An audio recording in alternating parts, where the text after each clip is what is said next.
শুনেন, আপনারা আমাকে বোঝায় লাভ নেই। আমরা পড়ালেখা করে যাচ্ছি, আপনারা প্রশ্ন বানানোর পরে দেখবেন, দেখার পরে ভালো হয়েছে কিনা তারপরে ছাড়বেন। কি জন্য পোলা বানা করে ছাই দিলেন? চিল্লে কি লাভ? আমাদের চিল্লে লাভ আছে? আমাদের বাচ্চা জন কান্দে তখন আপনারা দেখেন না, আপনারা হাসেন। প্রধান শিক্ষক আসুক, আমরা একটা সমাধানে পরীক্ষা চলাকালীন প্রধান শিক্ষক বাইরে যায় কেন? বাইরে যায় কেন? প্রধান শিক্ষক বাইরে যায় কেন পরীক্ষা চলাকালীন সময়?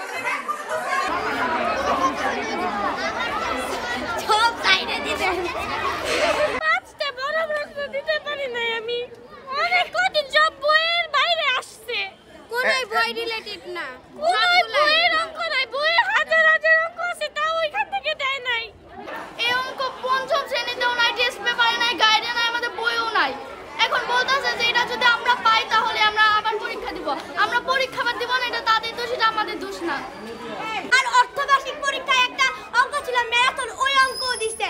আর প্রত্যেকটা বই বলছিল যে বুট বইয়ের অঙ্ক দিবে, আমাদের সিলেবাসেও লেখা, কিন্তু প্রত্যেকটা অঙ্ক চিত্র দাও, তারপরে বর্ণনা দাও। আমরা তাদের বর্ণনা চাইছে, এগুলো কোনোদিন গাইডেও পাইনি।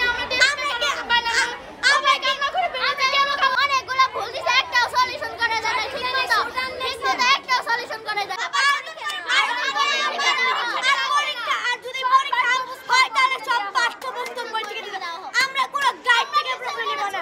প্রশ্নগুলো সবাই সিলেবাসের বাইরে হয়েছে, যদিও সিলেবাসের ভিতরে হয়েছে। প্রত্যেকটা প্রশ্ন সৃজনশীলের মাধ্যমে সবগুলো ঘটনাই পেঁচাই দিয়েছে।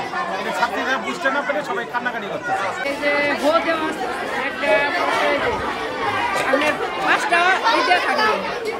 পাঁচটা দেওয়া থাকে, এর মধ্যে পাঁচটা দিতে হয়।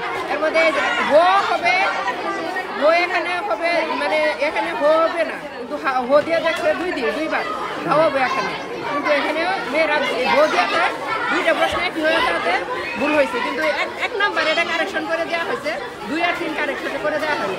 এই জন্য আমার মেয়েটা খুব আনছে যায়, সেটা আমি বলছি যে মা যা অফিসে যায় বলো, কিন্তু আজকে এটা আজকে বলা হয় ওদের খারাপ হবে। এই গণিতের চিন্তা করে বাকি পরীক্ষা নষ্ট হবে, এর মধ্যে তাদের ডিসিশন দিতে হবে।